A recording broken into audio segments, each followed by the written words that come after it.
Hello दोस्तों, मैं हूँ रुबैया मलिक और आप लोग सुन रहे हैं कहीं इश्क ना हो जाए। इस कहानी में आगे क्या होने वाला है, आइए सुनते हैं। 12 बजे के करीब देव उठता है तो उसके सामने उसकी ग्रीन टी लेकर उसकी दादी खड़ी थी। देव उसे देखकर कहता है, अरे दादी आप। उसकी दादी कहती है, मैंने सोचा कि तेरे पास तो टाइम नहीं है अपनी दादी से मिलने के लिए। देर तक सोना, फिर ऑफिस भाग जाना, फिर देर रात को घर आना। देव अपनी एक ग्रीन टी सिप लेते हुए लापरवाही से कहता है, ओ कम ऑन दादी, कोई हिंदी मूवी देख कर आ रही हो क्या? मतलब इतना ड्रामा कौन करता है भाई, एक ही घर में तो रहते हैं और रोज़ मिलते हैं। पर नहीं, अब मैं वो छोटा देव नहीं हूँ जो आपके साथ चिपका रहूँगा। कम ऑन दादी, इतना इमोशनल होने की ज़रूरत नहीं है। ये कहता हुआ वो उठता है और वॉशरूम में चला जाता है। दादी उसे जाते हुए देखती है, फिर मन में कहती है, इमोशनल ड्रामा? बेटा ड्रामा तो मैं अब शुरू करूँगी और उस ड्रामे में तुम्हारा फंसना तय है देव बेटा। मन ही मन कोई प्लानिंग करते हुए वो वापस चली जाती है। तकरीबन 1 घंटे बाद देव रेडी होकर ऑफिस के लिए निकल जाता है। उधर खुशी बेसब्री से देव का इंतज़ार कर रही थी।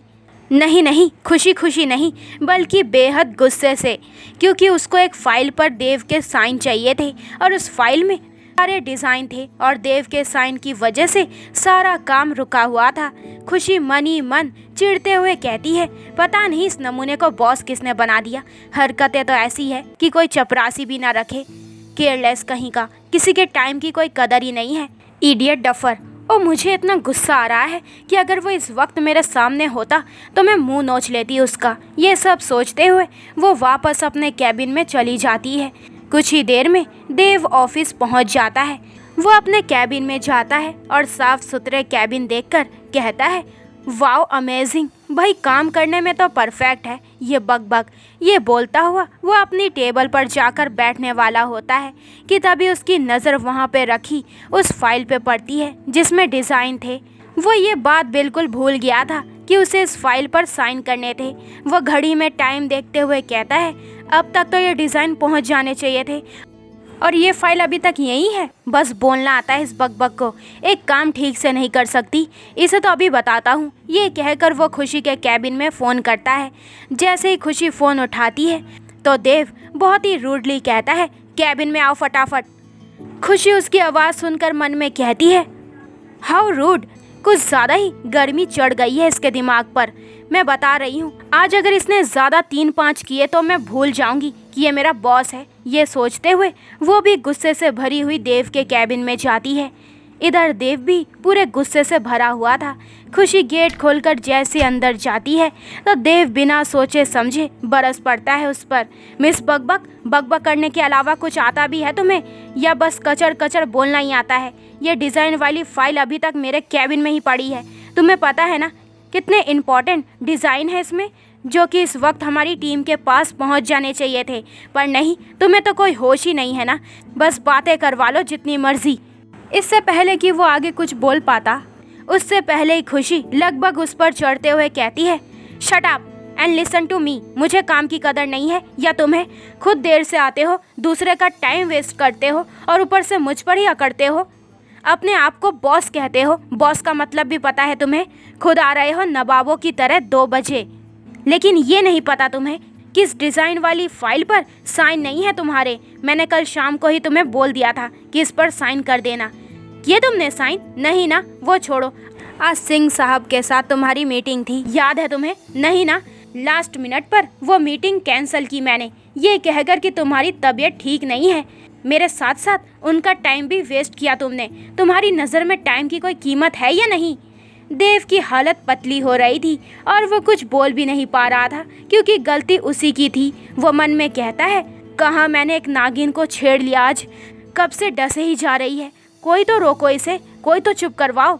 खुशी कहती है, अब बस नमूने की तरह खड़े होकर मुझे घूरते रहोगे या साइन भी करोगे अपने? देव मन में कहता है, जल्दी से साइन करके इस आफत को यहाँ से भगाता हूँ। वो फटाफट से फाइल उठाता है और साइन करता है।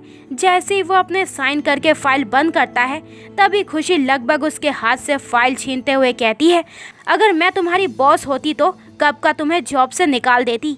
ये कहकर वो गुस्से से घूरती हुई वहाँ से चली जाती है। उसके जाते ही देव राहत की सांस लेता है, पर अगले ही पल वो कहता है, एक मिनट, क्या बोल गई ये छिपकली? मुझे जॉब से निकाल देगी? मेरे ऑफिस में खड़ी होकर मेरे ही सामने मुझे जॉब से निकालने की बात कर रही है। बॉस की कोई इज्जत है इसकी नज़र में या नहीं? ये सोचता हुआ वो अपनी चेयर पर बैठ जाता है और जो मीटिंग खुशी ने कैंसिल की थी उसे वो शाम के समय वापस रख लेता है। लंच टाइम में अर्जुन अपने कैबिन में था और गौरव और अनुज उसके सामने खड़े थे और दोनों ही एक दूसरे को इशारा कर रहे थे कि तू बोल। अर्जुन उनकी सारी बात समझ रहा था और मन ही मन उसे दोनों पर हंसी आ रही थी, जिसे वो बड़ी मुश्किल से कंट्रोल करके बैठा था। अनुज धीरे से गौरव के कान में कहता है, आप बोलो ना चाचू, तब तो बहुत बोल रहे थे। मैं आवाज़ उठाऊंगा और अब आपकी आवाज़ नहीं निकल रही। गौरव भी धीरे से कहता है, क्या करूं बेटा, हिम्मत तो बहुत आता है पर भाई के सामने आते ही सारी हिम्मत हवा हो जाती है। अर्जुन दोनों को देख रहा था। आखिर में वही बोलता है, कुछ कहना चाहते हो तुम दोनों? गौरव कहता है, मैं नहीं भाई, वो अनुज कुछ कह रहा था। अनुज गौरव की तरफ देखकर कहता है, शर्म नहीं आती आपको? बच्चे के कंधे पर रखकर बंदूक चलाते हो। अर्जुन कहता है, जाकर अपना काम करो दोनों। गौरव और अनुज दोनों बाहर जाने लगते हैं। तभी पीछे से अर्जुन कहता है, रुको, सिर्फ आज के लिए तुम्हें आधे दिन की छुट्टी दे रहा हूँ मैं, बाकी कल से पूरा काम। ये सुनते ही गौरव और अनुज भागकर अर्जुन से लिपट जाते हैं। अनुज कहता है, थैंक यू पापा, आप हमेशा समझ जाते हो कि हमें क्या चाहिए। अर्जुन कहता है, चलो अब ज़्यादा मस्का मत लगाओ और टाइम से घर आ जाना। इसके बाद वो दोनों घर के लिए निकल जाते हैं और अर्जुन वापस अपना काम करने लगता है। उधर अभी बहुत ज़्यादा अजीब फील कर रहा था अपनी हरकत पर। मन में कह रहा था, हाँ सही तो कह रही थी वो, मुझे इस तरीके से उसे नहीं देखना चाहिए था। एक काम करता हूँ, जाकर सॉरी बोल देता हूँ। पर वो झांसी की रानी सुनेगी क्या? बोलने तक तो देती नहीं है, पर कोशिश करने में क्या हर्ज है। चलो देखा जाए। शेरनी की गुफा में जा रहा हूँ, भगवान रक्षा करना मेरी। ये सोचते हुए वो अपने कैबिन से बाहर आता है। खुशी अपने कैबिन में ही थी और उसका मूड पहले से ही खराब था। धड़कता दिल लिए अभी उसके कैबिन की तरफ बढ़ जाता है। वो ऐसा फील कर रहा था कि खुशी उसकी बॉस है और वो उसका एम्प्लॉय। खैर, वो अपनी घबराहट छिपाते हुए उसके कैबिन का गेट नॉक करता है। इधर देव किसी काम से अभी के कैबिन की तरफ जा रहा था। खुशी अपना चेहरा उठाकर सामने देखती है तो अभी को देखकर वो अपनी सीट से खड़े होते हुए कहती है, यस सर। अभी झट से अंदर आते हुए कहता है, प्लीज़ पहले मेरी पूरी बात सुन लो, उसके बाद ही तुम कुछ बोलना। खुशी उसकी तरफ हैरानी से देखती है। अभी कहता है, दरअसल मैं तुम्हें सॉरी बोलने के लिए आया हूँ। वो सुबह मैं तो उसी वक्त सॉरी बोलना चाहता था, पर सच्ची बताऊँ तो मैं तुमसे बहुत डर गया था। मुझे लगा कहीं तुम ये पेपर बैग उठाकर मेरे सर पर ही ना मार दो। अभी भी यहाँ पर आया हूँ तो बहुत हिम्मत करके आया हूँ। I am really sorry. उसके चेहरे पर घबराहट साफ दिखाई दे रही थी। खुशी को एकदम से हंसी आ जाती है और वो खिलखिलाकर हंस पड़ती है। आज पहली बार उसको हंसते हुए देखा था अभी ने, और इधर बाहर खड़ा होकर देव कांच के दरवाजे से दोनों को देख रहा था। खुशी हंसते हुए कहती है, एक मिनट सर, आप क्या बोल रहे हैं? आप तो मुझे हिटलर बना रहे हैं। अभी कहता है, ओ माय गॉड, तुम हंसती भी हो, आई कांट बिलीव। खुशी कहती है, मैं क्यों नहीं हंस सकती? वो दोनों हंसते हुए बात करने लगते हैं। बाहर खड़ा देव कहता है, इन दोनों को ऐसा क्या मिल गया जो इनके दांत ही अंदर नहीं हो रहे हैं? व्हाटएवर, मुझे क्या, ये सोचता हुआ वो वापस चला जाता है। अभी एक बार फिर से खुशी को सॉरी बोलता है और वापस अपने कैबिन में चला जाता है। खुशी भी वापस अपना काम करने लगती है। इधर अर्जुन अपने कैबिन में बैठा था, तभी उसके फ़ोन पर तिलक जी के मैनेजर का फ़ोन आता है। अर्जुन कहता है, ये किसका नंबर है? खैर, वो फ़ोन उठाता है और कहता है, हेलो। दूसरी तरफ से आवाज़ आती है, मिस्टर अर्जुन सिंघानिया। अर्जुन कहता है, यस सर, मैं तिलक राजेश्वरी का मैनेजर बोल रहा हूँ। वो सर आपसे मिलना चाहते हैं। अर्जुन मन में कहता है, तिलक राजेश्वरी मुझसे क्यों मिलना चाहते हैं?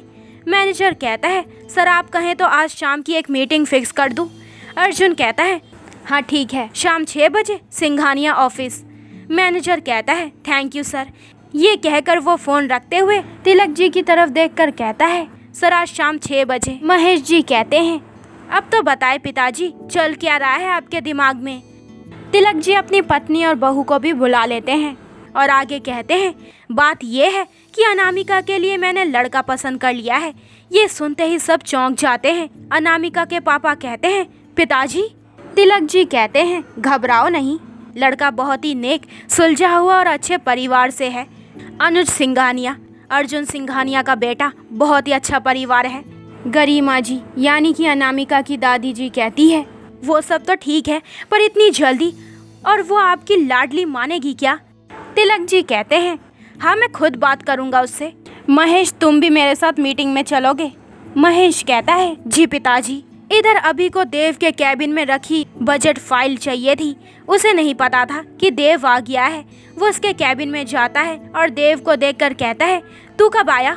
देव कहता है, जब तू उस बकबक के साथ बातें बनाने में बिजी था। ओए सुन, दूर ही रहियो उस बकबक से, कहीं तुझे भी अपने जैसा ना कर दे। अभी खुशी की साइड लेते हुए कहता है, इतनी भी नहीं बोलती वो, she is a nice girl. Dev अपनी आंखों को बड़ा करते हुए कहता है, व्हाट नाइस, और वो छिपकली, नेवर। और वो तुझे कब से नाइस लगने लगी, वो बकबक। अभी कुछ बोलता उससे पहले ही उसका फ़ोन रिंग करता है और वो वहाँ से चला जाता है। इधर देव मन में कहता है, अभी का दिमाग खराब हो गया है, जो उसे वो जहरीली नागिन नाइस लग रही है। वो अभी सोच ही रहा था कि तभी खुशी कहती है, मैं आई कम इन सर। तो दोस्तों ये वाला एपिसोड यहीं पे ख़त्म होता है। अगले एपिसोड में जानेंगे कि इस कहानी में आगे क्या होने वाला है, आखिर इन सब की ज़िंदगी में कौन सा नया मोड़ आने वाला है। तो आगे के एपिसोड और भी इंटरेस्टिंग होने वाले हैं। तो मेरे चैनल को जल्दी से सब्सक्राइब करें ताकि आपको मेरे न्यू एपिसोड के नोटिफिकेशन सबसे पहले मिल जाए। लाइक शेयर करें और कमेंट करके मुझे ज़रूर बताएं कि आप लोगों को ये स्टोरी कैसी लग रही है। अपना ख्याल रखें। बाय दोस्तों।